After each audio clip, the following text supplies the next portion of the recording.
Hey, it's Jason. I'm here at the AACA Museum today volunteering, and they have a really cool replica gas station that I want to walk you through. And it's like stepping back in time to the 50s, even earlier in some cases. They have the gas pumps and a lot of other really cool things that you can look at here. So let's go ahead and take a little walking tour. I'm not going to say a whole lot. I just want you to kind of be immersed in everything they have when they set up this gas station.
Alright, that's the gas station they have set up in here.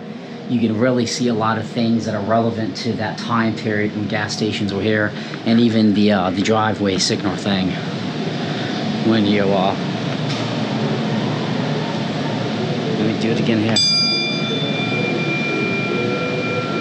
So when somebody's pulling up, they know it. Again, this is Jason. Be sure to subscribe to my YouTube channel. I hope you found this little video somewhat interesting, showing the gas station here at the AACA Museum in Hershey, Pennsylvania. And I'm going to be posting a ton of other cool ventures that I take part in as a volunteer, but also our own projects that my son and I do, and ultimately a little museum that maybe one day we will have. Have a great day.